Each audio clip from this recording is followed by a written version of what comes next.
The broadcast is now starting. All attendees are in listen-only mode.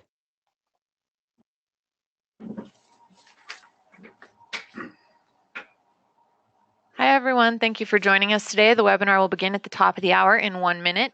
Again, the webinar will begin in 1 minute. Thank you.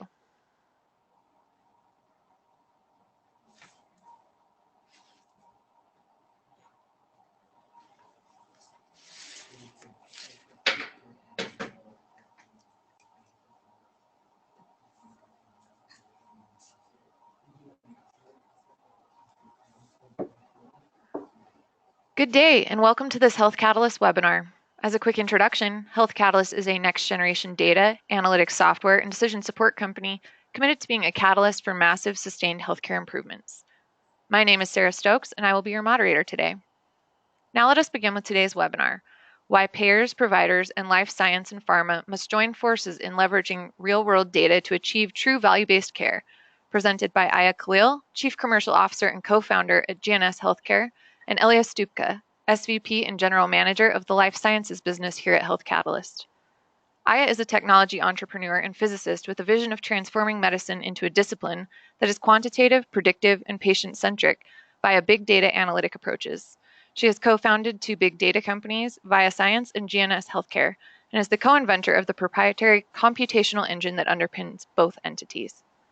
Elia is a visionary leader in digital health with a passion for innovation in health and life sciences, who has 20 years of experience across industry, academic, and clinical settings.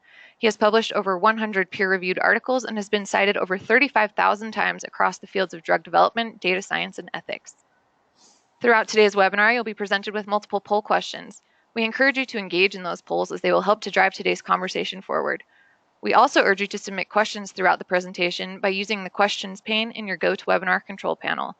Iya and Elia will answer questions at the conclusion of the presentation in a Q&A session. We are recording today's webinar, and by midday tomorrow, you will receive an email with links to the recorded on-demand webinar, the presentation slides, and a transcript.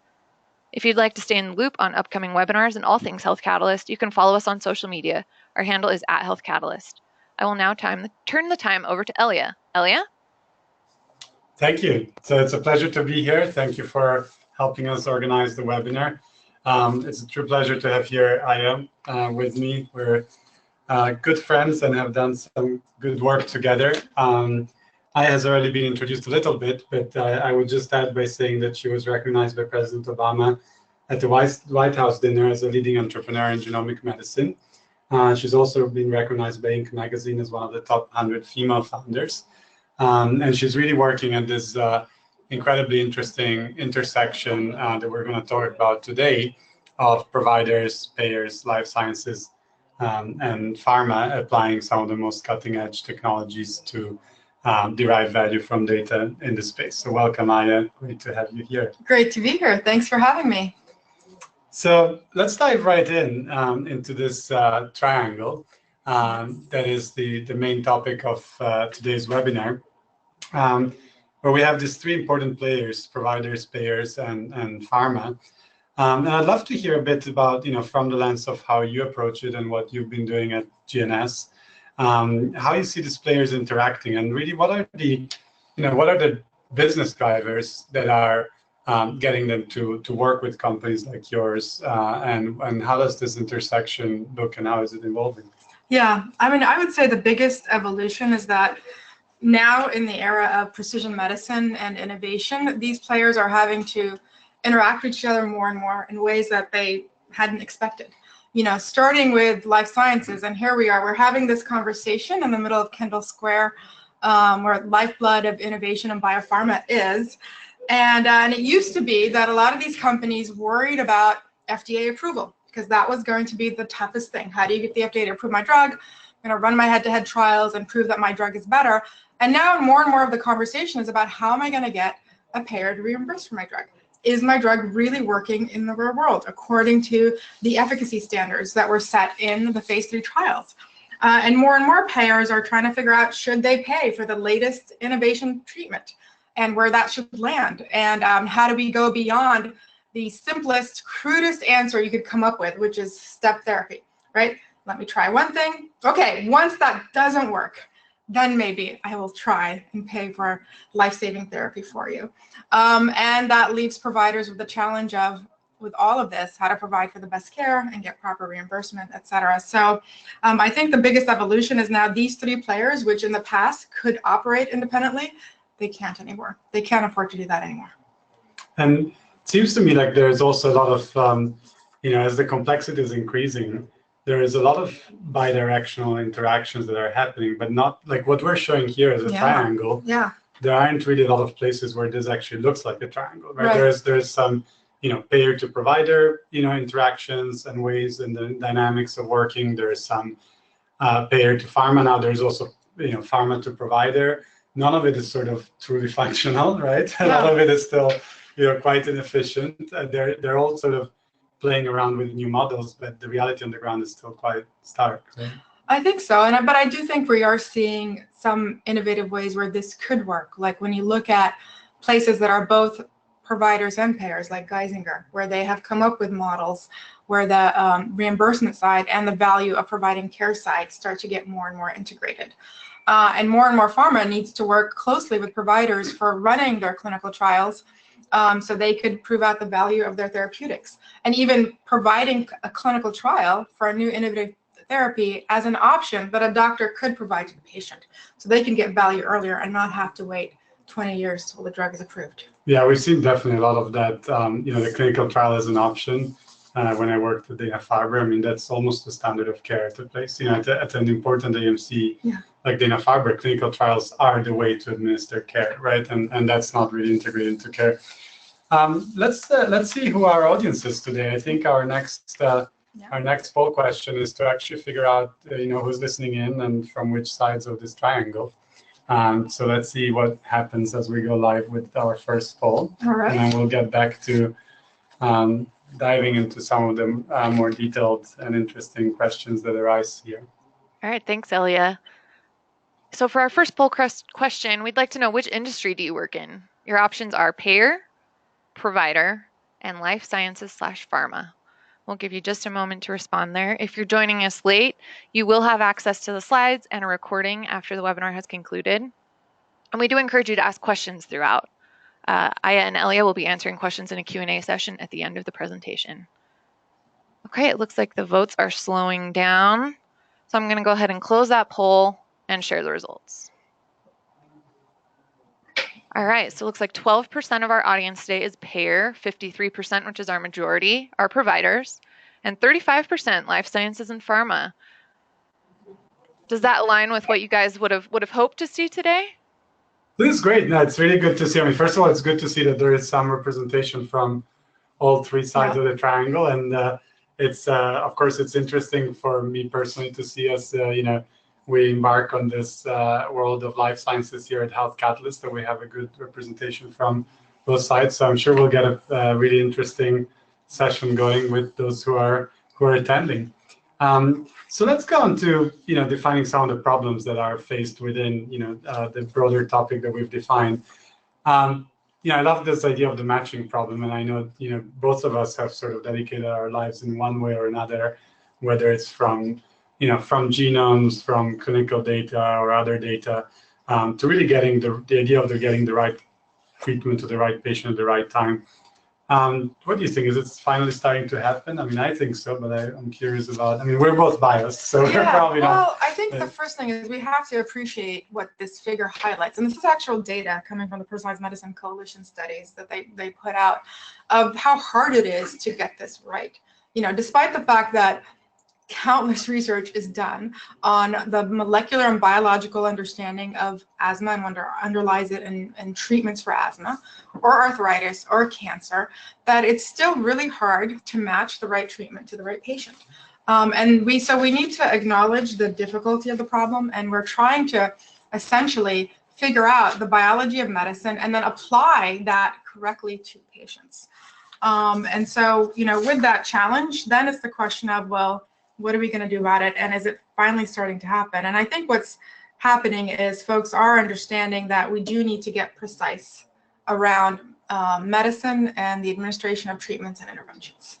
That's really like the key challenge of today, because the innovation is going to continue. We're going to continue to come up with new treatments, but how do we deliver the right treatment for the right patient today? And do you think it's fair to say that we also don't talk enough about how not to deliver the wrong treatment to the wrong patient, right? When I look at this figure, I think of all the blue as an incredible waste of money, right? That very often is driven either by old rules or by reimbursement models or by the fee-for-service approach, or, you know, a variety of reasons, right? Which just drive basically an intervention that is actually meaningless. It's not measured enough how meaningless it is, and yet it's costing the health system trillions of dollars. Not to talk about the patient, that we also don't think about the patient's personal life, quality of life cost of getting a treatment that is not relevant or not useful. Right? Yeah, those are all days lost and time absolutely. lost. And I think we don't even have a way of, you know, in the era of precision medicine, where I can tell you what works for you. I'm also going to tell you what doesn't work for you. And then what are we supposed to do with that? How is a provider supposed to deal with that as the answer, that we don't know what will work for you? Yeah, it reminds me at just at the end of last year at the CFO CEO conference of pharma, one of the CEOs of a top leading pharma literally said, you know, my number one priority for everything that we call real world data and real world evidence is which patients shouldn't I sell my drug to, right? So he really kind of flipped the paradigm, not about all this just, you know, the precision medicine, et cetera, but precision as in not giving drugs. Yeah, right? no, and I think what's interesting, stay on that note for just 1 second, you know, that could just be, we think about the triangle and what is your responsibility, and that might be the biggest message that we want to give to pharma and manufacturers. Yeah, absolutely. Because, you know, let's face it, the cost, right, healthcare increasing cost is one of the biggest hurdles we have to get across. And I think we have a slide, the next slide coming up on that. I mean, unfortunately, probably these numbers are well known to many people. You know, the proportion of GDP spent in the US on healthcare keeps increasing. It's staggering. Recently, we were looking at, you know, the comparison between World Health Organization ranking of countries and their GDP spend.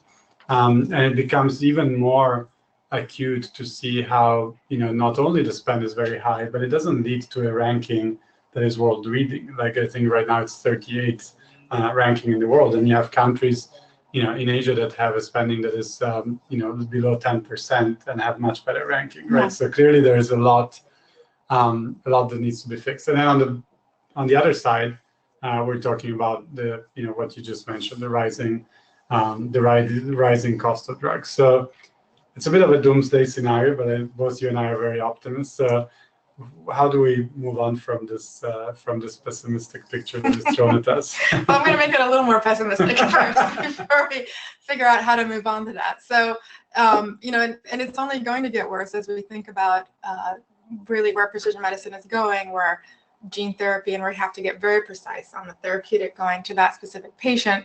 And then that warrants a price tag, right, for that gene therapy that could be upwards of $500K, $1 million. We're hearing talk like that. So in some ways, it will get more exacerbated. But we have to find our way out of this by really focusing on, in my mind, because I see a lot of these reports on value-based, and there is the economic component that is super important. But first on what's going to actually be relevant for treating the patient. If you can get that right and not, you know, figure out the right intervention for that patient and not have the patient undergo things that don't work, that we pay for and they don't work, then hopefully we can start to flip this. So, I mean, isn't one way to think about it is that, you know, we've been fueling a lot of innovation, which has truly led to some transformational changes, right? We have a whole series of therapies that never existed before that are giving hope to a lot of patients, especially in more specialty and rare conditions. Of course, there's innovation costs a lot of money. Paradoxically, a lot of it is actually, you know, with higher curative potential, right? So yes, we're increasing innovation costs, et cetera, but very often it's actually finally for true cures, like, you know, in some cases of gene therapy, et cetera, or at least with treatments that have high curative potential. So is it really also a lot about truly being focused on outcomes, right? And of course, we're biased at Health Catalyst as we are a very outcome-driven organization, but is it also because so much of this money is not, like, we don't have a slide here where on the right hand there is, money that is actually aligned with outcomes, and on the left hand there would be money that is misaligned with outcomes. Right? Yeah, and I would say that now I'm going to go to that top of the triangle where you had providers there. You know, when you go to a provider and doctor's office, they are focused on outcomes. But then there's the question of how do these things get measured, and how do you come up with the right economic incentives around those outcomes? And these things are not trivial at all. Yeah, the measurement of outcomes is still something that we're all working very hard on. What we hear, working a lot with providers, and is that the drugs themselves are becoming so expensive, right? And the component of the budget at the provider that goes to just paying for the therapies is a substantial component. So we'd love to go on to our next poll, which is actually around this topic, around for providers that are listening in, how much are they actually spending on their drugs? Great, thanks, Elia and Iya. So we'd like to know, those 53% of you who reported you were providers, if you are a provider out there, what percent of your total costs are pharmaceuticals and drugs? Option 1 is 1 to 25%. Option 2 is 26 to 50%. Option 3 is 51 to 75%. And option 4 is 76 to 100%. We'll give you just a few moments here to respond. The votes are a little slower on this one. I think it's causing people to have to pause and think for a moment, get a little deeper. But the votes are coming in, so we'll just leave this open for a moment. We are already getting some good questions in from the audience. We do want to encourage you to continue to submit those throughout the presentation, and Iya and Elia will dive into those at the end. Looks like we'll have a good solid list for you too. Thank you. Okay, we're going to go ahead and close that poll and share the results. So 40% reported 1 to 25%. The majority here, 46%, voted 26 to 50%. 11% reported 51 to 75%. And a small portion, 3%, reported 76 to 100%. What do you think about those? I mean, very interesting, because when I reread the poll, I was thinking, well, anything above 76 is unrealistic, of course, because of all the costs that you would have with the infrastructure and human resources and so on. But even getting 26 to 50%, it sheds a light on what we were talking about, right? Like, getting this right can fundamentally shift the economics of a health system. Right? What do you think, Alice? Yeah, I'm surprised to see it go above 50%, but for that many folks, I would have thought the average would have been around the 20% range, 25% range. So this is an interesting data point in and of itself, but B, also highlights then what does it mean to get the right treatment and the right drug specifically to the right patient, and how do we get there? Yeah, and how it can really shift the dynamics to get that right? Because those are all resources that, if used for the right treatment, are, helping that outcome equation we're talking about. If they're being misused, obviously those are all resources taken away from other types of care and other resources that a provider has. Yeah, I mean, and the other issue is that we talked about the precision aspect of it, but there's also aging demographic that over time you end up with multiple comorbidities. So it's not just a single treatment, but it's multiple sets of treatments that are needed to manage your health or your disease or your longevity. Yeah. I like that you brought up comorbidity, and we can go back to the slide deck in the meantime.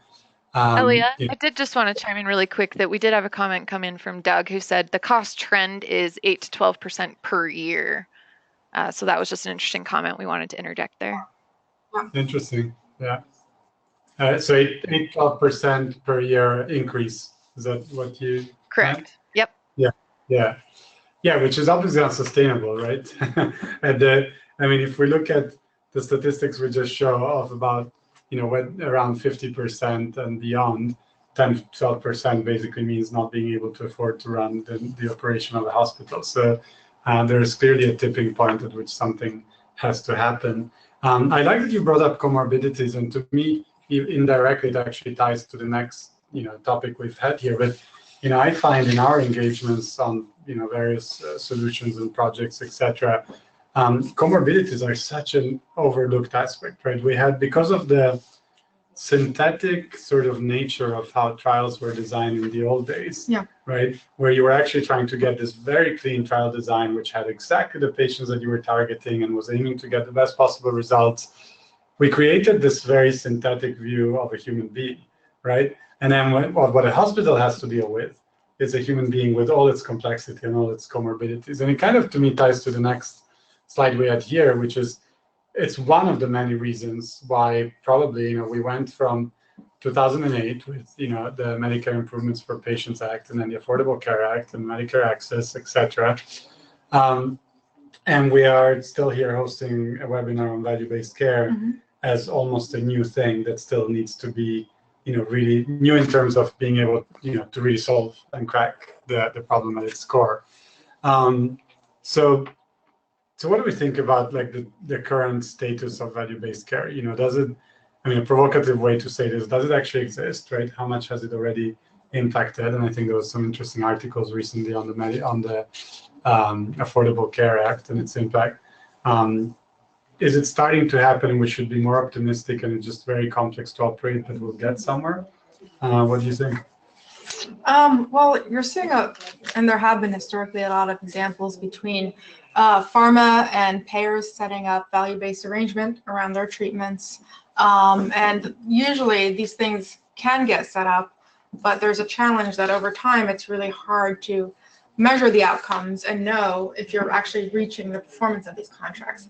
So there's a lot of willingness to want to do these things, but then when it gets to implementing it in practice and over extended periods of time, it just tends to fall apart. It's really hard to sustain.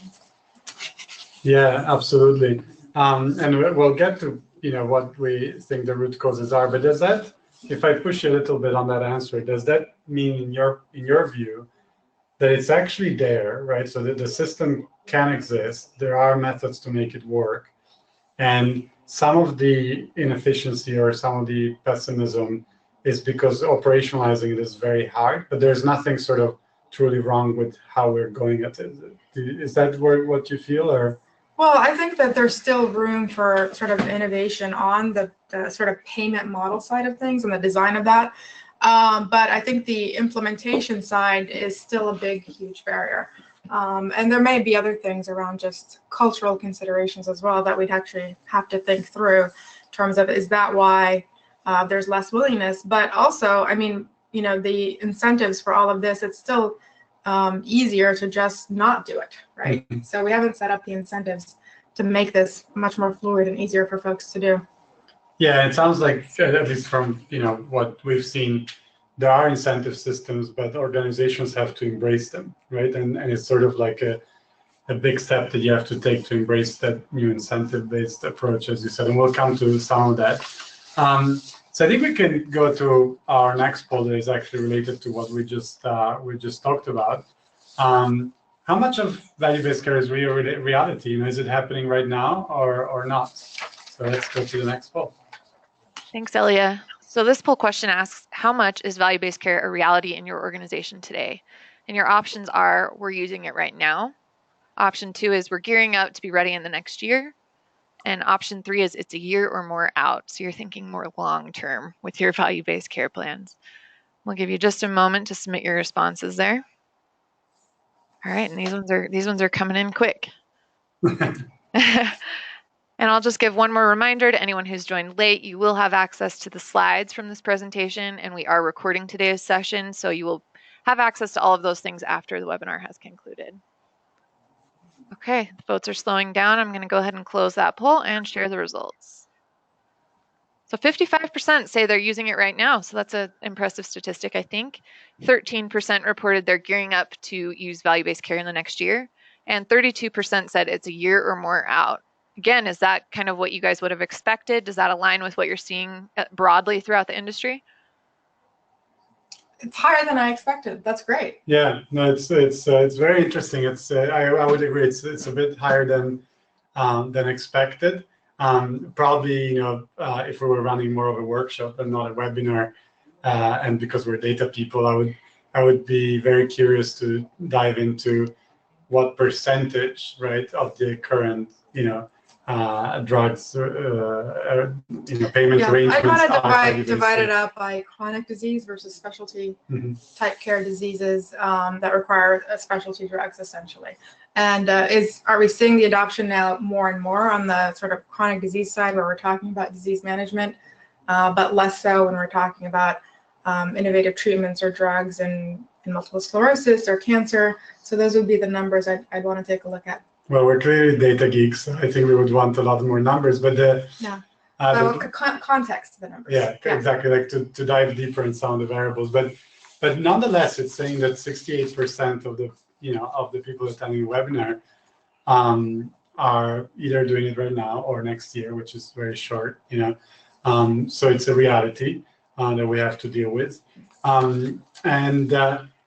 I think in terms of the complexities of getting there, you alluded to it, already. I put up kind of these two images side by side. The top one is basically, from the New England Journal of Medicine, which is, theoretically, value-based healthcare should be great for everybody, right? So what the New England Journal, image is trying to say is, it's better for patients because it improves outcomes and lower costs. It's better for providers, satisfaction, efficiencies, payers, and the list goes on, right? So it's good for everybody. So it's a no-brainer, right? It's great to see that 68% of our audience feel that it's either right, that they're already embedded in it or they're getting into it. So we're clearly moving there. And yet probably on a financial level, it's still not the bulk majority of dollars. So although it's obviously shifting fast, right? On the bottom side, I put one of our dashboards just as a kind of provocation, like if it's all good and well, right? So if it makes sense to move to value-based care, and if it is a reality, as our audience confirmed, is the main hurdle now really getting the data and analytics right, or are there other elements? Yeah. So I think that we still have a real hurdle around the biology and medical side of this. So when we think about like something like oncology, and we want to understand what treatments are going to work for which patients, and ultimately the gold standard of this is going to be overall survival. Well, as these treatments start to work more and more, hopefully we're extending survival times, fingers crossed, but then it's a question of what's going to be the surrogate marker that tells me that this is really working. So I think there's a lot of work on trying to identify what are great surrogate markers of response that tell you a treatment is working, an intervention is working as you're administering it and as you're measuring it. I do think that technology and data is still a hurdle. From where I sit, where I do the data analytics, getting access to get the right data to analyze it is still a bulk of where I have to spend my time rather than, quote, on the analytics side. But there's also now a whole, cultural generation of nurses and clinicians and researchers that need to get trained on this and need to have this be part of their workflows and how they actually make decisions, right? They're using the data to get to insights and decisions and relying less and less on standard evidence-based medicine, right? They're using data analytics to drive their decisions. Yeah, it's interesting. I wish we had a webinar whiteboard session, because you kind of, I think I have data analytics here on the slide, and you brought up the whole concept of surrogate markers. So in other words, if I'm going to set up a contract, how do I measure that things are going well for that patient in real time? And the third one is probably also the whole cultural aspect that you mentioned, right? So how hard it is to readapt a provider to shift to that culture, to train people to live in that culture, to adapt how staff is managed in that culture, et cetera, right? Yeah, absolutely. So I think we have a poll question. The next one is actually around this, to again hear, what people think are the main impediments in implementing value-based care. So that'll be interesting to see. I think we talked about all four, but the bureaucracy side. Yeah. All right. Thanks again, Elia and Iya. In this poll question, we'd like to know, what impediments are you facing in implementing value-based care? Your options are tech. Maybe you have a lack of data and analytics to truly implement the VBC model. Your second option is bureaucracy, lengthy cycles of claims processing and reimbursement. Third option is operations and implementation. Maybe you're willing to move to VBC, but you're lacking an operational strategy to implement it. And your last option is culture, where you're training care providers at scale. And we'll give you just a moment to get those votes in. And I want to encourage you again to submit your questions. We do have a good handful that have come in that are great. We want to encourage you to keep asking those if anything's top of mind, because we are about halfway through the presentation now. All right, the votes are slowing down. I'm going to go ahead and close the poll and share the results. All right. So we have a really even spread here. It looks like there's no real strong consensus. 28% reported our tech option, where they're looking, or they have the lack of data and analytics to implement VBC. 26% reported the bureaucracy, those lengthy cycles of claims and reimbursements. 22% reported operations and implementation, where they're willing to make that move, but they're lacking the strategy to sort of operationalize it. And 24% reported the culture, training our care providers at scale.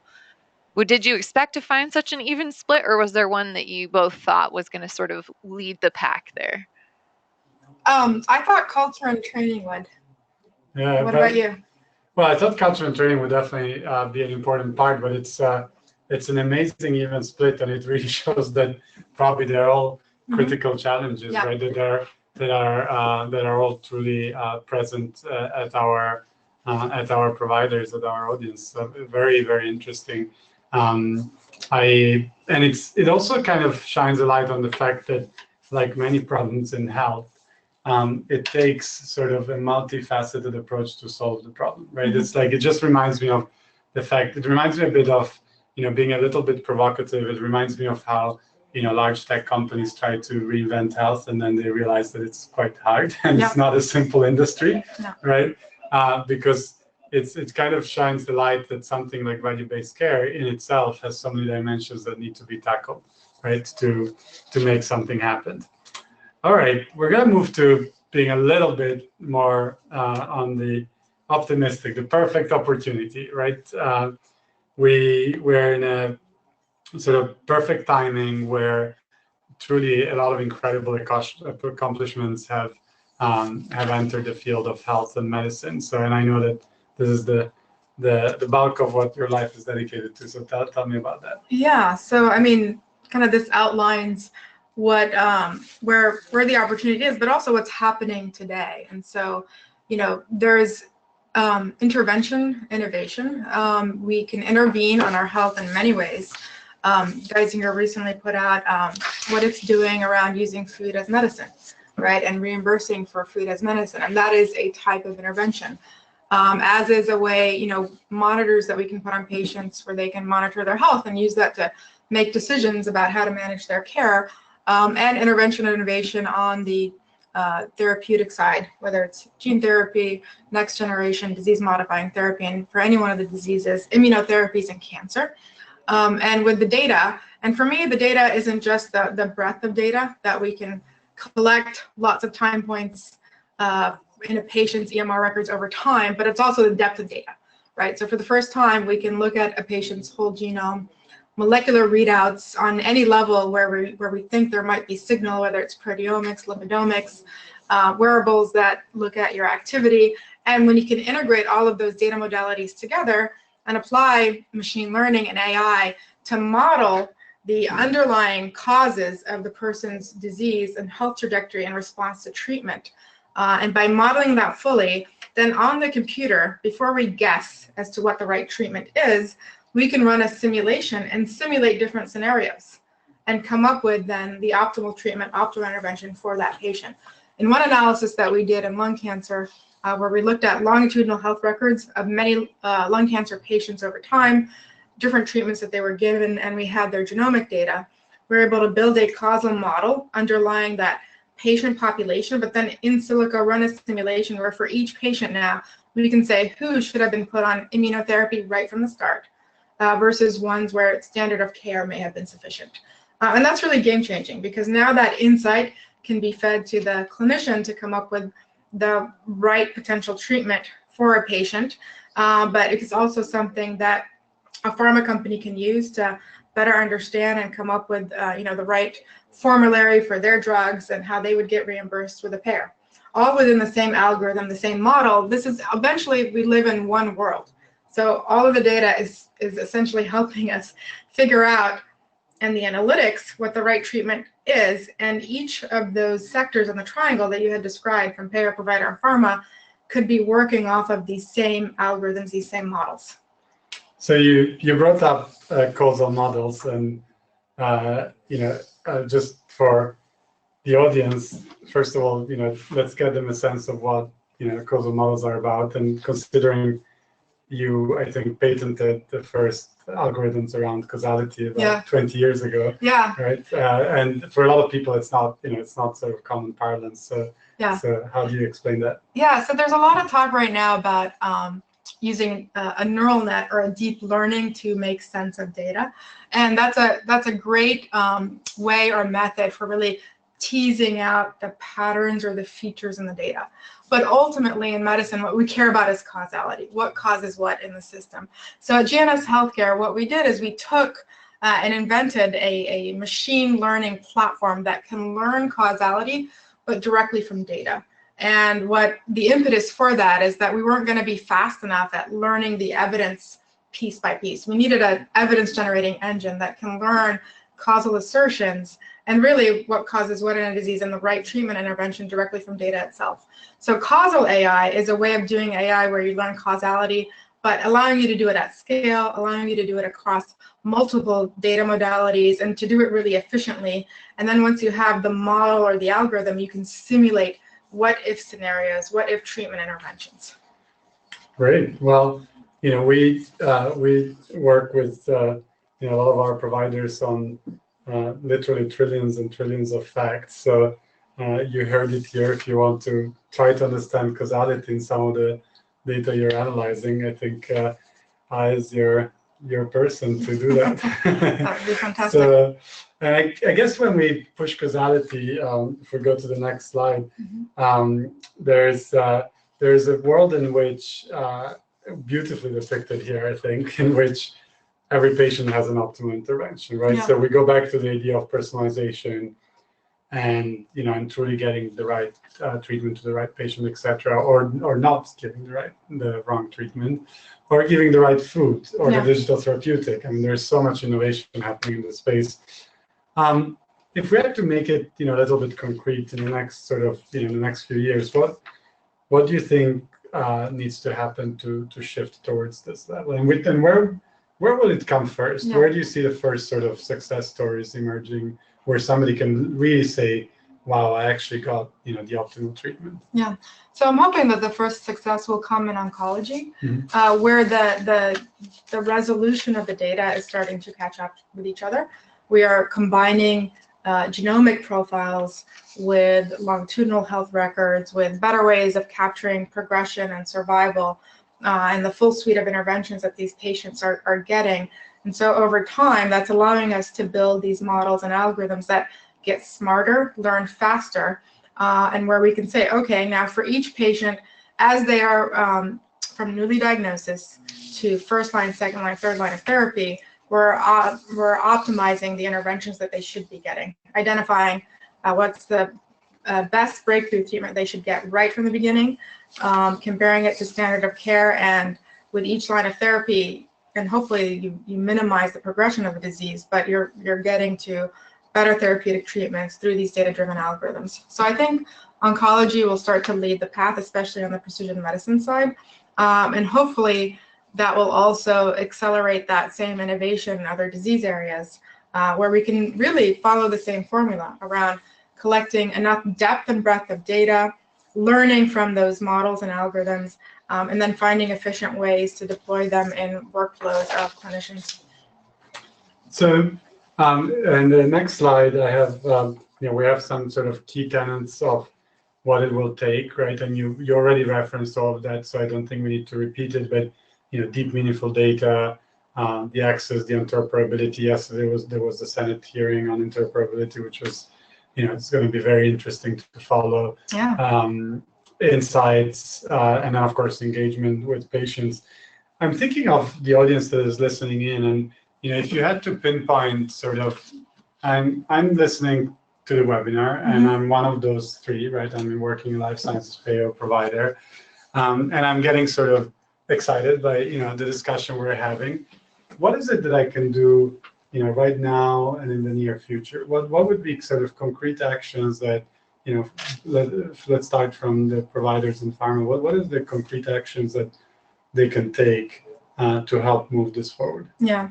So on the pharma side, I would say that the biggest thing is they're running a lot of clinical trials and making sure that every clinical trial, you set it up for a p-value result of did it pass significance or not, but you also need to set it up so that it's a learning trial. That means that if the trial succeeds, that's great, but what did we learn from that success? That tells us how to better target that treatment or the intervention. And if it fails, it's obviously not great, but we can still learn from that failure and use it to optimize the design of what we're doing. And that is, on some level, that data eventually gets shared with the rest of the healthcare ecosystem. So it's sort of clinical trials also as a data collection and insights generation engine, and not as just a learning engine. That's right. And those are very expensive but really important experiments, and we can't let that data go to waste.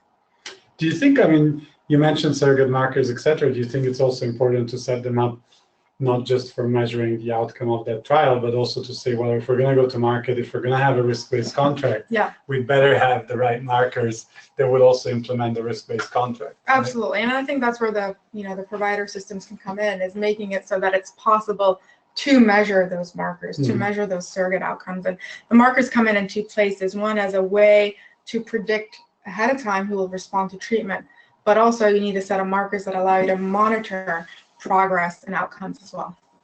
Do you find often that, I find from my personal experience that when you're talking about sophisticated markers, it's 99% of the time not in your standard EHR. Right. It's always going to be some cool, sophisticated thing that is going to live in some research lab, is going to be present probably at a few academic medical centers, but it's not so easy to pull off for all providers, right? For all trials. Yeah, no, it's definitely operationally not easy, but that's where some of the companies like Tempus and SciAps who are going in and trying to integrate now these genomic assays with the EMR records becomes more and more important, and we're going to need more of that.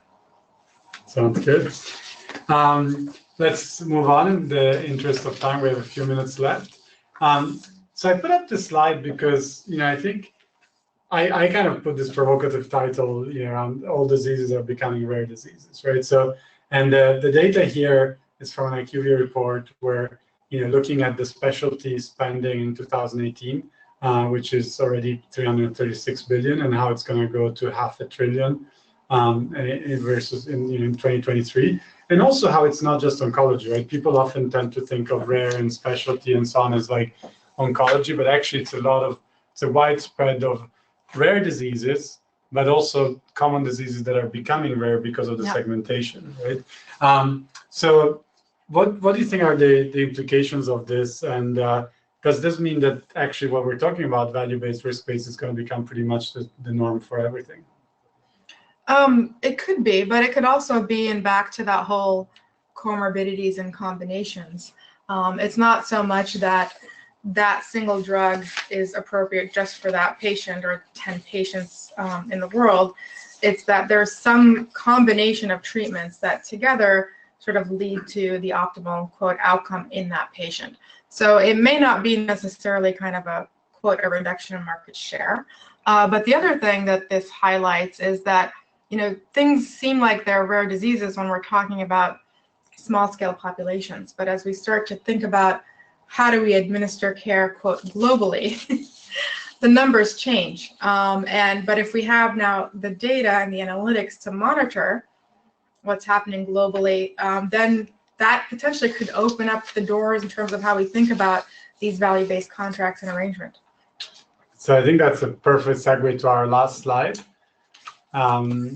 which is really the next slide coming in is really about how we think about things globally. We've talked a lot about the US, and this data is around the US. Yeah. But I think our next slide is to conclude sort of on a global scale. We really kind of want to finish on thinking globally and thinking with a message of hope and optimism. And I think you already alluded to it, but just give me, your final sort of thoughts. What changes if we stop thinking so locally and nationally about health. I think a lot can change, right? Yeah, a lot can change. And when we think about sort of the latest gene therapy that's coming out, then the numbers that you're talking about aren't just US based, but sickle cell drug is also going to be something that you're going to apply to Africa. And as the numbers change, then the type of contracting arrangement that you could set up would be different and could change the pricing model. We're not pricing now $1 million per therapy, but something different because the numbers are different, and open up the door in terms of like how far we need to push technological innovation in terms of interoperability and the ability to operate across multiple countries.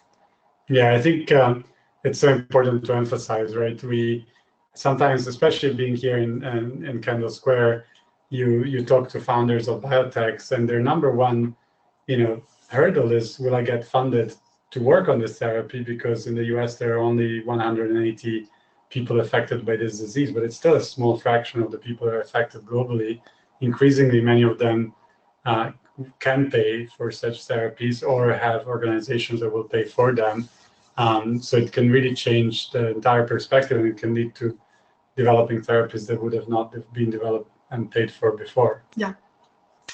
Well, it was such a pleasure to have you here, Iya, and to discuss all of this with you. It sounds like we have a lot of questions coming in from the audience, so we'll give it back to Sarah. Okay, great. Thank you. Thanks, Elia. Thank you. All right, thanks, you guys. Before we dive into the Q&A, we just have one closing poll question.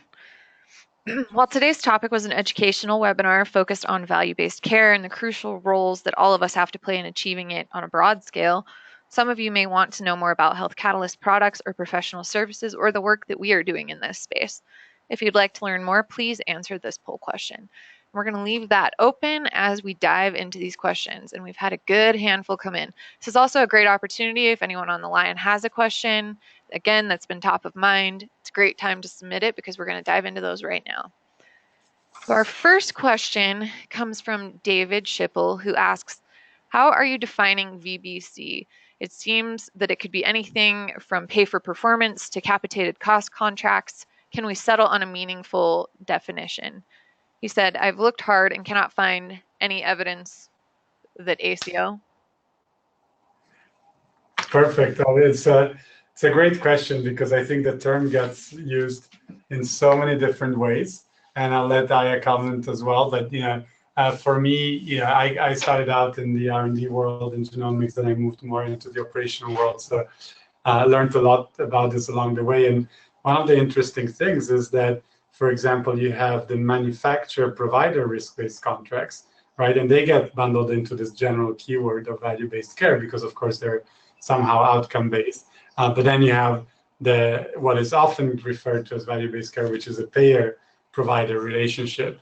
And I think we'll see an evolving landscape of different subsegments of value-based care. But what do you think, Iya? Yeah, I think the basic definition is getting paid on health outcomes as opposed to a fee for service or procedural. But the challenge is, and it's a very good question, is how do you define these outcomes? How do you define them and how do you monitor them? And that's what I believe is still evolving, and where we also need to get to even very specific granular answers on per disease area and what that means. And a pharma might come in and say, I want to get paid based on this outcome, but from a provider perspective, that's meaningless because it's still costing them X amounts at the end of the day. So we're going to have to come agreement on come up with. We talk about meaningful data, but also maybe talk about meaningful outcomes. Well, and I find there's always a great aligner, which is a patient, right? And that's why I'm so passionate about rare disease communities, because in rare diseases, very often the patients are truly the voice of what outcomes should be, right? And the FDA has become more and more open to working with patients on what they define as outcomes and not what somebody defined at some point, whether clinically or operationally or otherwise. And the standard, I think, for what is considered a valuable outcome is going to change as well. So, at some point for some diseases, we are already in the space of disease management. I mean, you take multiple myeloma, where there was a time when getting multiple myeloma was a death sentence. now you can manage your disease over many years and potentially decades. So if you really have a new valuable treatment, then you need to be talking curative or value with respect to what a newly diagnosed patient can get, and it has to be effective at first line. Sounds good. Okay, great. Thank you. Sorry, I was going to say too that there was an extension on the end of that question. It was just broken out in a couple of questions. So David had said, I've looked hard and cannot find any evidence that ACOs have moved the needle, ergo lower percentage of GDP spending, fewer ER inpatient admits. Same with quality measures. I've not been able to find any causation between good quality measures and lower costs. What am I missing? My quick answer to that would be to look at some of our success stories. This is not really, it's not about promoting what Health Catalyst does, but just because some of our success stories, I think, are really nicely documented use cases of exactly tying those two together. I agree. I mean, I understand the doubt and the question. Yeah, I agree too. Right? Yeah. Because a few success stories at the specific providers that have done something remarkable doesn't amount to a success overall at scale. And it sounds like you agree as well, right? Yeah. Yes. Yeah, absolutely. All right. This next question comes from Liz Tupper, who asks, what are your thoughts on the impact of CMS giving payers decision-making roles for medication prescriptions or prescribing medicine? Can you repeat that? Sorry, we're just taking notes. Yeah. She asked, what are your thoughts on the impact of CMS giving payers a decision-making role basically for prescribing medications?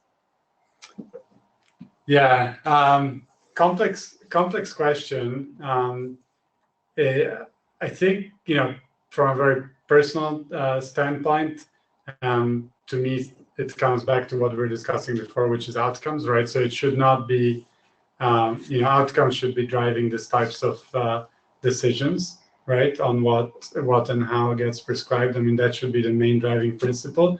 I think if we go back to our original triangle, this is exactly the problem that we're facing, right? That you need neutral parties, third parties, that can be not a payer, not a manufacturer, and not a provider, that can actually help to drive some of these contracts and some of these decisions. That's my perspective, but I don't know what you think.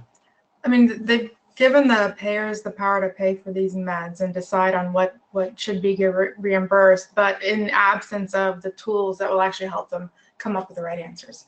And so there's, right now the approach is still very rules-based approach to figuring out what the right treatment is, and we need to be using data and analytics to help figure out what the right treatment is right off the bat, and not just have it be a rules-based approach. So I'm not sure what the long-term ramifications are, but it just seems less than ideal.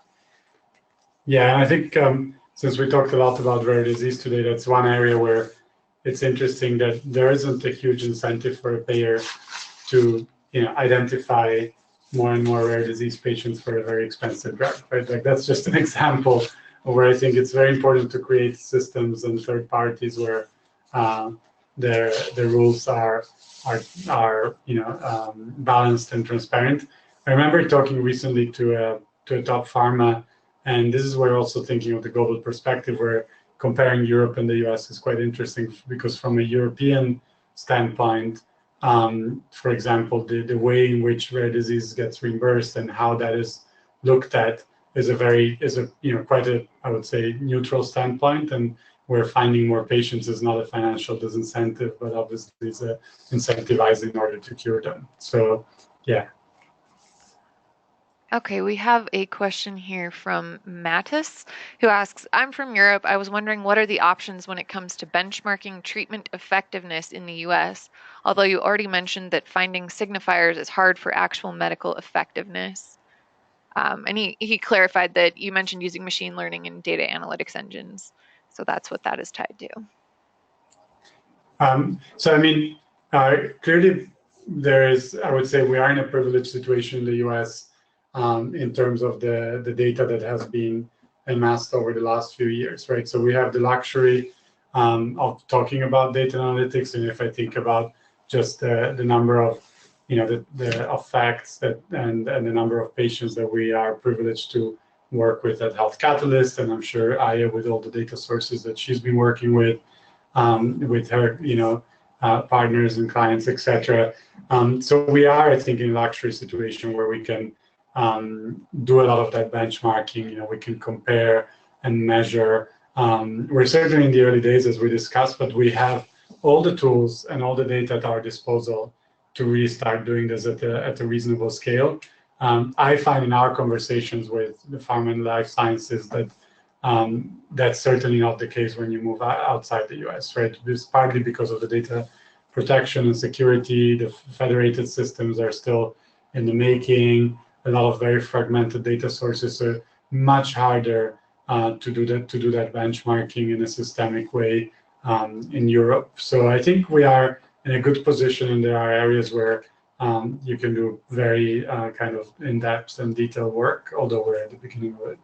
Yeah. What do you think? I mean, you work with a lot of data sources of disparate types and in your projects. So. Yeah, I mean, I'd say that actually the biggest gap right now is on some of these benchmarking analyses is the data itself. So you don't always get consistent measures on progression or survival, or if you're looking at like MS as a disease and your EDSS is considered the standard outcome for that. It's often hard to find that as a consistent measure, so you can do that benchmarking. And so while the AI tools have gotten very sophisticated, we now actually need the data to catch up to all of this. Yeah. So large lakes of data, but the depth is not always there. The depth is not always there. That's right. And also having that those metrics kind of be consistent, right? So there's this big push a lot with these big data registries to get them to become clinical grade. Mm-hmm. So, and by clinical grade, that means those are the same metrics that the FDA might be looking at. You also want the same coming out of your EMR systems. Yeah.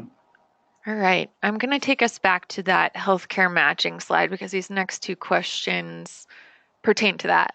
So the first question came from Nadal, who asks, has this matching data that was presented here, has it been improving over the last 5 years? Precision medicine, AI for healthcare, and advanced analytics for improved care have been out in the market for several years now. Has it made an impact to date?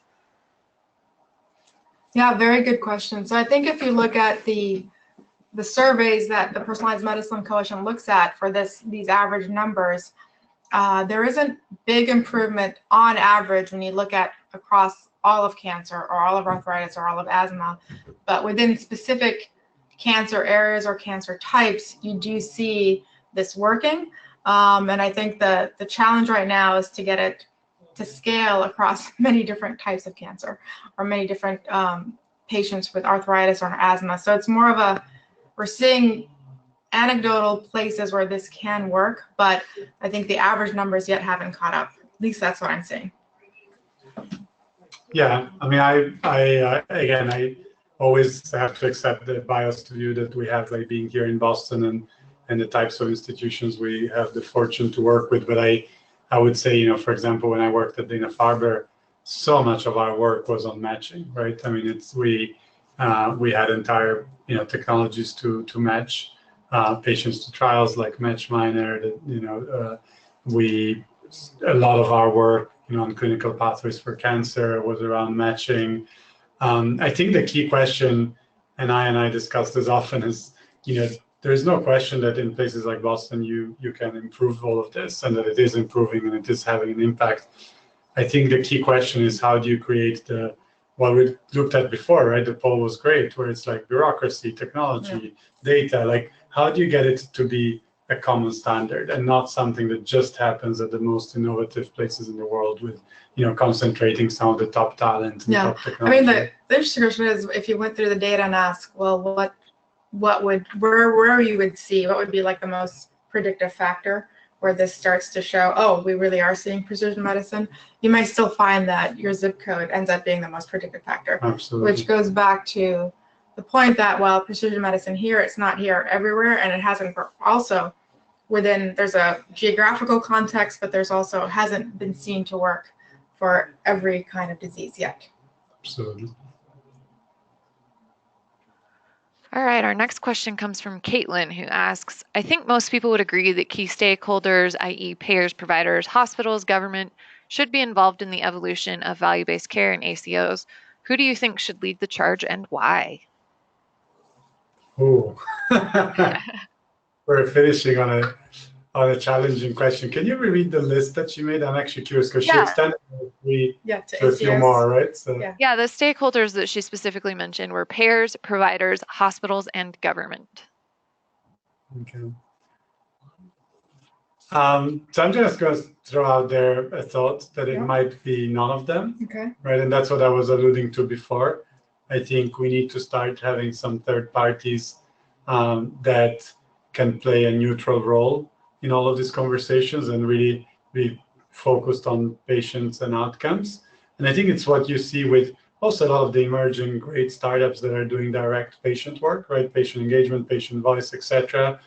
They don't yet have the scale. But I think I do think we need a third party neutral territory where you have enough data to inform the best decisions for patients and where, to the point of today's conversation, providers, payers, and pharma can adjust. I would add a nuance. In absence of a single payer system, then you need a neutral third party. So, and that's partly the issue with the United States, because you can, the NICE in England and places like that where they've actually been able to implement some interesting solutions around value-based care. And the fact that we don't have a single payer system, I think, makes it really, really hard.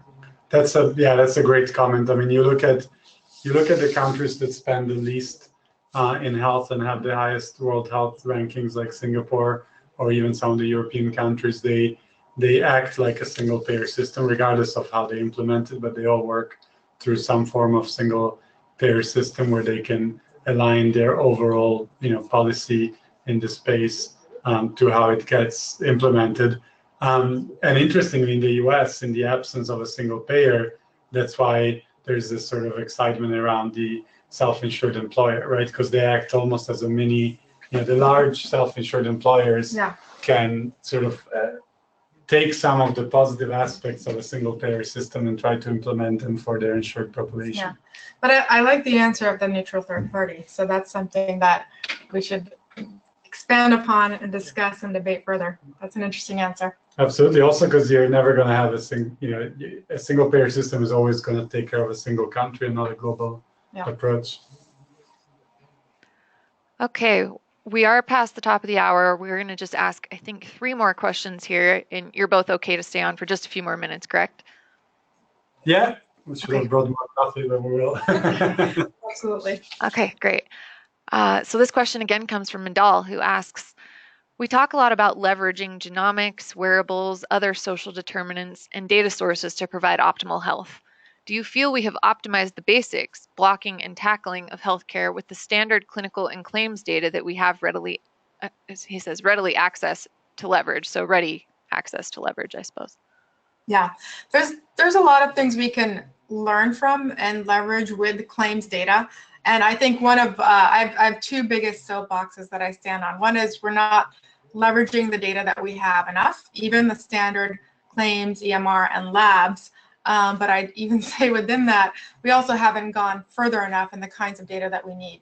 So oftentimes I find it's really hard to back to the standard data just to get simple things like discharge information, right? I need to sort of know that if I want to come up with an analytic algorithm that can predict effectiveness as it relates to hospital discharges or readmits. So there's more we can do to maximize the standard data. But then for certain questions and certain problems, you do need the genomic data. There's no way I'm going to be able to predict how well an EGFR inhibitor works without RAS mutation data. And if that's missing in half the patient cohorts that I'm using to train on and do my predictive analytics, then I'm also going to suffer because I'm not going to be able to predict that accurately. Yeah, and I would say, we see, and I think, we have some great, leaders at Health Catalyst that present often on this. I mean, we see that the data that we need to drive outcomes, about 8% of it is in the EHR, and that's not even claims, that's EHR. So 92% lives outside of the EHR in the hospital system. And if you don't bring together deep data from the cost and financial side, from the HR ERP side, from all the specialty MRs for cardiovascular and and cancer, et cetera, and all those extra research type data like biomarkers, imaging, genomics. It's going to be very hard, right? So while I understand kind of the purpose of the question, which is to say, hey, we already have a lot of data with which we should optimize, and I agree with Iya on that. The truth is also, I agree with her that there's so many of the most crucial questions that require to go well beyond claims and well beyond EMRs. Yeah, and we're going to see some new and emerging data sources as well that hopefully we start to adopt sooner rather than later. Data sources around, we talk a lot about genomics and precision medicine, but your proteome and protein levels in your blood could be just as valuable. And we're now seeing methods that allow us to measure those at scale. And that might be just a quicker, cleaner signal to get to disease diagnosis and treatment response. All right, we're going to just ask you one final question before we wrap things up here. And this comes from Carl, and he asks, thoughts on the future of rebates between pharma and payers and how they may affect VBC and end cost to patients? So I'm going to say something that might be a little controversial, but I don't have a problem with rebates, but what I'd like to see is just a more transparent pricing system where the savings all translate back to the patient somehow. And right now it's really very opaque because the exchange, as you just explicitly said, happens between the payers and the pharma, but ultimately it's the patients that need to benefit. And so if we can somehow, keep the rebates, but it's clear how the patient is benefiting, that's where we need to go. I think we come back to the from a cost perspective, yeah. We just cost made before, patients. right? We need a sort of Switzerland of healthcare that is neutral territory where it can be measured that whatever financial modalities are put in place are for the benefit of the patients. All right, great. And that's going to wrap things up for us today. So thank you guys for taking the time for that Q&A there and staying on for a few extra minutes. Thank you. My pleasure. We also want to thank everyone that's still on the line and everyone else who's already left us for joining us today. Please do us a favor and complete the short survey as you exit today's presentation. Your answers will help us to deliver more valuable content in the future. We'd also like to invite you to join us for our next webinar, which is next Tuesday, April 2nd, in which Health Catalyst's own co-founder and president of professional services, Tom Burton, will dive into the intricate world of data governance. This webinar is going to have a unique choose-your-own-adventure style to it. It's going to be highly engaging, and we hope that you will join us for that. As a reminder, by midday tomorrow, you will receive an email with links to an on-demand recording, the presentation slides, and a transcription. On behalf of Iya, Elia, and all of us here at Health Catalyst, thank you for joining us today. This webinar is now concluded.